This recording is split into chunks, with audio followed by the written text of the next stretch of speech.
नमस्कार दोस्तों, career test academy के वीडियो में आपका बहुत बहुत स्वागत है, जिसमें हम देखेंगे एमपी डेली टेस्ट सीरीज का वीडियो क्रमांक 25। इस वीडियो सीरीज में एमपी करंट अफेयर्स और एमपी जीके के मोस्ट इंपोर्टेंट क्वेश्चन शामिल करते हैं जो मध्य प्रदेश की प्रतियोगी परीक्षाओं के लिए महत्वपूर्ण है। यह वीडियो प्रतिदिन रात में 10:30 बजे अपलोड होता है। इसके एमसीक्यू प्रैक्टिस आप हमारी वेबसाइट पर कर सकते हैं, जिसकी लिंक डिस्क्रिप्शन बॉक्स में दी गई है। आइए शुरू करते हैं इस मध्य प्रदेश सामान्य ज्ञान की सीरीज का फर्स्ट क्वेश्चन। निम्न में से कौन सी योजना मध्य प्रदेश सरकार द्वारा शहर के झुग्गी बस्तियों के लिए विकास के लिए चलाई गई है? शहर के झुग्गी बस्तियों के विकास के लिए अयोध्या योजना चलाई है। ये मध्य प्रदेश शासन ने अयोध्या योजना चलाई। मध्य प्रदेश सरकार द्वारा अयोध्या योजना शहरी झुग्गी बस्तियों के लिए भोपाल के राहुल नगर पंपापुर से 4 अक्टूबर 2004 को मुख्यमंत्री द्वारा शुरू की गई थी।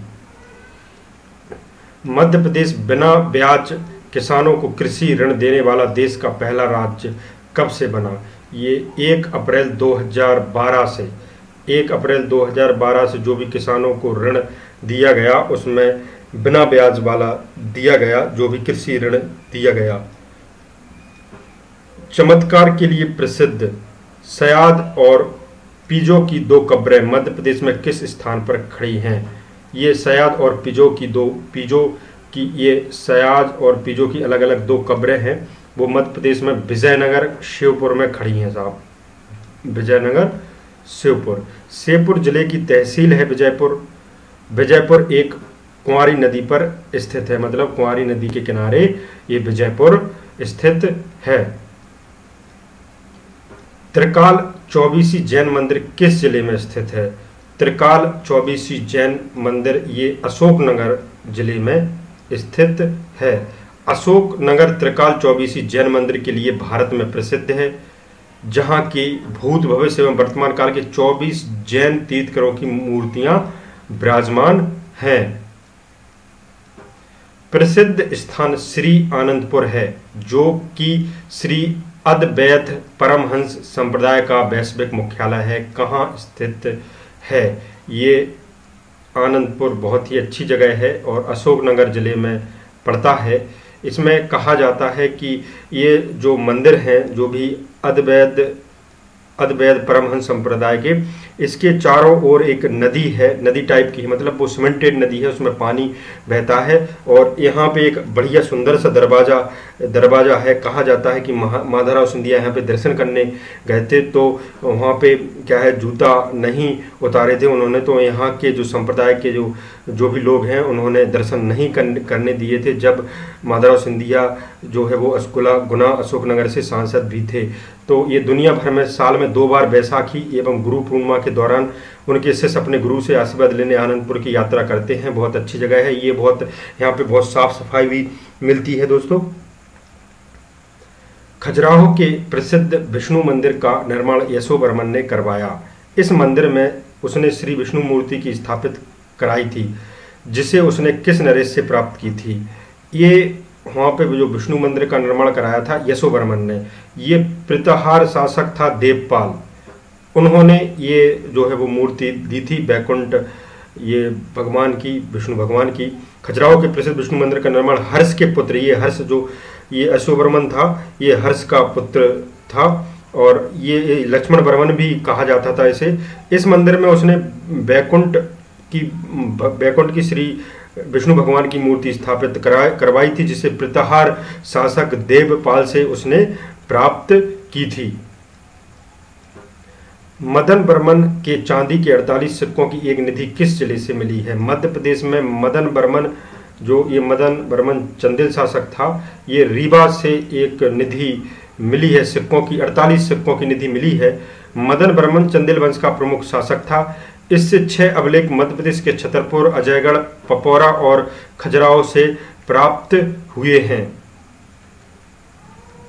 यशोवर्मन के पुत्र धंग, ये धंग देव भी कहते हैं, इसका शासनकाल 1950 से 1008 ईस्वी तक रहा है।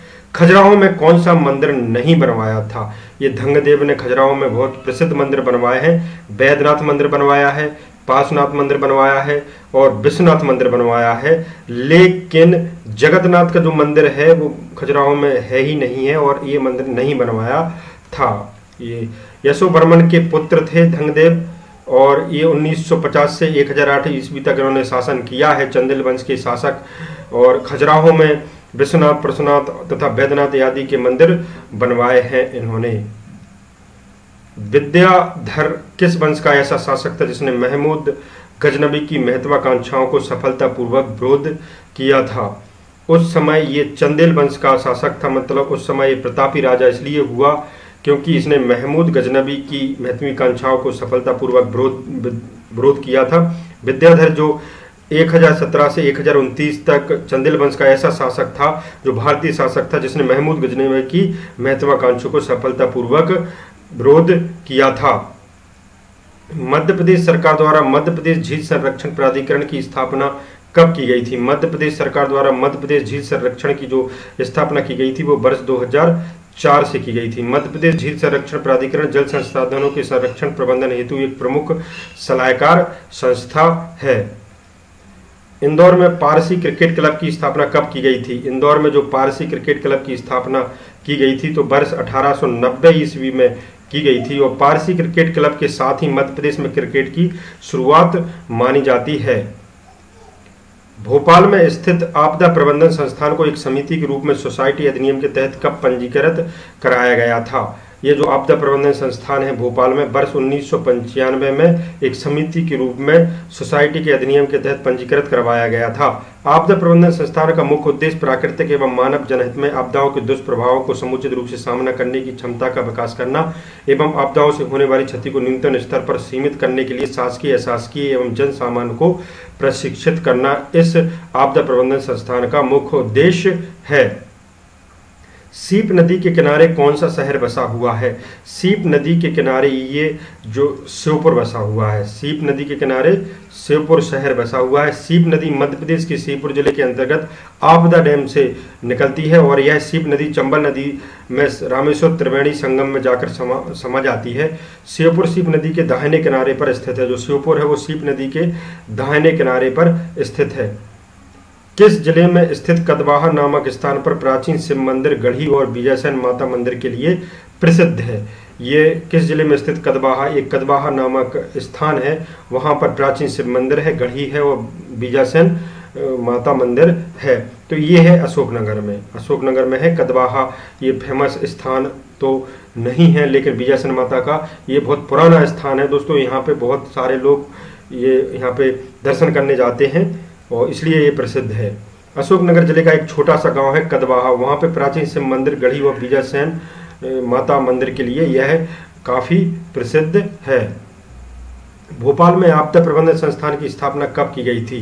ये भोपाल में आपदा प्रबंधन की संस्थान की जो स्थापना की गई थी वो 19 नवंबर 1987 ईस्वी को की गई थी। 19 नवंबर 1987 को मध्य प्रदेश सरकार द्वारा भोपाल गैस त्रस्ती के कारण हुई जनधनहानि की क्षति के परिप्रेक्ष्य में आपदा प्रबंधन संस्थान की स्थापना की गई थी। मध्य प्रदेश सरकार द्वारा वर्ष 1974 में मध्य प्रदेश प्रदूषण नियंत्रण बोर्ड का गठन किस अधिनियम की धारा के अंतर्गत किया गया था? ये जल प्रदूषण निवारण, ये केंद्र सरकार का जल प्रदूषण निवारण एवं नियंत्रण अधिनियम 1974 की धारा ये 4 दोस्तों 4 है, सॉरी ये कहीं कहीं जा रहा था, ये आप यहाँ पे ऐसा कर देते हैं, ये 4। तो जल प्रदूषण नियंत्रण की अधिनियम की धारा 4। प्रदूषण मध्य प्रदेश प्रदूषण नियंत्रण बोर्ड का जो है मुख्यालय वो भोपाल में स्थित है। सम्रांगण सूत्रधार ऐतिहासिक शासक का महत्वपूर्ण ग्रंथ है, मतलब कौन से महत्वपूर्ण शासक का ग्रंथ है? ये राजा भोज का। ये राजा भोज के बारे में लिखित ग्रंथ सम्रांगण सूत्रधार आयुर्वेद सर्वस्व आदि हैं। भोजकाल ये 1000 ईस्वी में धार नगर किला व विद्या का महत्वपूर्ण केंद्र बन गया था। राजा भोज ने धार के सरस्वती मंदिर में प्रसिद्ध संस्कृत विद्यालय की स्थापना कर बाघ देवी की प्रतिमा भी लगवाई। परमार शासक भोज ने भोपाल के दक्षिण पूर्व में 250 वर्ग मील लंबी एक झील का निर्माण करवाया था जो वर्तमान में भोजसर नाम से प्रसिद्ध है। मध्य प्रदेश प्रदूषण नियंत्रण बोर्ड के अंतर्गत कितने क्षेत्रीय कार्यालय स्थित हैं? मध्य प्रदेश में ये क्षेत्रीय कार्यालय स्थित हैं, अभी 10 हैं दोस्तों। और मध्य प्रदेश प्रदूषण नियंत्रण बोर्ड जिसका मुख्यालय भोपाल में, इसके अंतर्गत बोर्ड के 10 क्षेत्रीय कार्यालय, 1 प्रयोगशाला, 4 उप क्षेत्रीय कार्यालय, 2 मॉनिटरिंग सेंटर तथा 3 एकल खिड़की कार्यालय स्थित हैं। मध्य प्रदेश हाईकोर्ट के पूर्व मुख्य न्यायाधीश जो सुप्रीम कोर्ट के 47वें मुख्य न्यायाधीश बने, तो ये 47वें मुख्य न्यायाधीश कौन बने हैं? शरद अरविंद बोबड़े। ये 16 अक्टूबर 2012 को जस्टिस बोबड़े मध्य प्रदेश हाईकोर्ट के चीफ जस्टिस बने थे। कहाँ एथलेटिक्स जिम्नास्टिक के साथ स्विमिंग के लिए देश का पहला एक्सीलेंस सेंटर खुलने जा रहा है? ये खुलने जा रहा है आपका ग्वालियर में। Laxmibai national institute of physical education LNIPI में देश का पहला एक्सीलेंस सेंटर खुलने जा रहा है। एथलेटिक्स जिम्नास्टिक के साथ स्विमिंग का यह सेंटर 7 जुलाई 2020 से शुरू हो जाएगा। खेल एवं युवा कल्याण मंत्रालय के निर्देश पर LNIPI अब इन तीनों खेलों में देश के लिए नेशनल और इंटरनेशनल के साथ ओलंपियन भी तैयार करेगा। केंद्र सरकार द्वारा बालिकाओं के लिए शुरू की गई बहुचर्चित सुकन्या समृद्धि योजना में मध्य प्रदेश देश में कौन सा स्थान मिला है? वर्ष 2019 की बात करें तो ये प्रथम स्थान मिला है। केंद्र सरकार द्वारा बालिकाओं के लिए शुरू की गई बहुचर्चित सुकन्या समृद्धि योजना में मध्य प्रदेश को केंद्र सरकार द्वारा बालिकाओं के लिए शुरू की गई बहुचर्चित सुकन्या समृद्धि योजना में मध्य प्रदेश देश के सभी राज्यों को पीछे छोड़ अव्वल बना हुआ है। सुकन्या समृद्धि खाता मैच्योर होने पर बेटियों को लाखों रुपए मिलते हैं जो वो शिक्षा और उसके विवाह के खर्चे में मददगार होते हैं। प्रधानमंत्री नरेंद्र मोदी द्वारा 5 साल पहले शुरू की गई इस योजना में मध्य प्रदेश लगातार दूसरी बार को प्रथम स्थान मिलने वाला है, मतलब मिल गया है।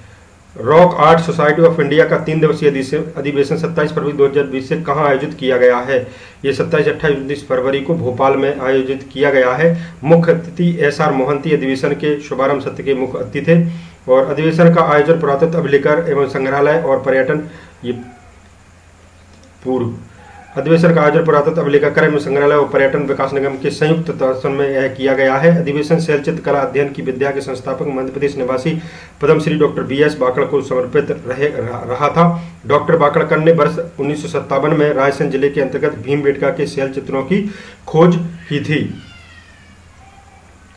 संतरा आधारित फूड प्रोसेसिंग यूनिट प्रदेश के किस जिले में लगाई जाएगी? संतरा आधारित फूड प्रोसेसिंग यूनिट जो लगाई जाएगी वो आगर मालवा जिले में लगाई जाएगी। आगर मालवा संतरे की फसल के लिए जाना जाता है। जिले में फूड प्रोसेसिंग यूनिट लगाई जाएगी जिसमें संतरे की फसल का उचित दाम किसानों को मिल सकेगा, साथ ही युवाओं के लिए रोजगार के अवसर भी निर्मित हो सकेंगे। निम्न में से किसने धार में मंजू सागर झील का निर्माण कराया था? ये कराया था बागपति मुंज ने। ये बागपति मुंज ने करवाया था। ये मालवा का परमार वंश का संस्थापक सियक था तथा इसकी राजधानी उज्जैन एवं धार थी। प्रारंभ में परमार वंशीय शासक राष्ट्रकूट राजाओं के सामंत थे। बागपति पुंज ने चालुक नरेश तैल द्वितीय को हराकर मार दिया था। बागपति पुंज परमार वंश का प्रतापी शासक था। उसने धार में मुंज सागर झील का निर्माण करवाया था। मध्य प्रदेश के त्रिपुरी अधिवेशन में कौन अध्यक्ष निर्वाचित हुए थे? फेमस क्वेश्चन है। मध्य प्रदेश के त्रिपुरी अधिवेशन में ये सुभाष चंद्र बोस निर्वाचित हुए थे। नेताजी सुभाष चंद्र बोस दूसरी बार कांग्रेस अध्यक्ष चुने गए थे। त्रिपुरी सम्मेलन में भारतीय राष्ट्रीय कांग्रेस के अध्यक्ष हेतु सुभाष चंद्र बोस ने पट्टाभी सीतारामैया को पराजित किया था। पट्टाभी सीतारामैया जो है वो महात्मा गांधी के समर्थित प्रत्याशी थे, लेकिन ये हार गए थे। सुभाष चंद्र बोस ने बाद में कांग्रेसी अध्यक्ष पद से इस्तीफा दे दिया था। इसमें सुभाष चंद्र बोस जी को लगा कि ये गांधी जी को बुरा लगा होगा, तो इस वजह से इन्होंने बाद में अध्यक्ष पद से इस्तीफा दे दिया था। और ये आपसे क्वेश्चन पूछा गया था कल के वीडियो में कि सिंधिया वंश की राजधानी उज्जैन कब तक रही है? ये सिंधिया वंश की जो उज्जैन की राजधानी रही है वो 1810 ईस्वी तक रही है और फिर उसके बाद दौलता राव सिंधिया ने ग्वालियर राजधानी बना ली थी। दोस्तों आज का जो क्वेश्चन है जिसका आंसर आपको कमेंट करके बताना है कि मध्य प्रदेश में करेड़ी माता मंदिर किस जिले में स्थित है जो कंकावती माता के रूप में जाना जाता है? ये मंदिर जो है वो कंकावती माता के रूप में भी जाना जाता है। और ये आपको बताना है कि अलीराजपुर, शाजापुर, मंडला, सीहोर में से एक आंसर आपका सही है, जिसका आंसर आपको कमेंट करके बताना है। और दोस्तों यह वीडियो आपको अच्छा लगता है तो आप लाइक ज़रूर कर दिया करें और इसके MCQ प्रैक्टिस आप हमारी वेबसाइट यानी क्विज प्रैक्टिस हमारी वेबसाइट पर कर सकते हैं। और दोस्तों जो ये 25 जो वीडियो हो चुके हैं आपके, इसकी टोटल वीडियो की PDF आपको प्रोवाइड करा देंगे और इसके प्रैक्टिस करने के लिए सारे के सारे 25 के एक हम प्रैक्टिस सेट बनाने वाले हैं, तो वो भी आपको लिंक दी जाएगी, जिससे कि आपने जो हमारे मतलब एकदम पढ़ते रहते हैं इस सीरीज को और जो तैयारी कर रहे हैं, हो सकता है कि हमारे इस वीडियो सीरीज के अंतर्गत ये MPPSC है जो भी, तो दोस्तों उसमें क्या होगा कि आप उसकी टाइम फिक्स होगी और लगभग उसमें 500 क्वेश्चन हम शामिल करेंगे, 550 भी हो सकते हैं पूरे, और वो आप पूरे लगा के देखना, उसमें टाइम फिक्स कर देंगे दोस्तों, और पूरे क्वेश्चन आपको रिवीजन के तौर पे हो जाएगा, तो आपको पता चल जाएगा कि 550 में से आपके कितने क्वेश्चन हैं, मतलब ये 25 के पूरे हम लेंगे दोस्तों। तो हमारा यह वीडियो देखने के लिए बहुत बहुत धन्यवाद दोस्तों, थैंक यू।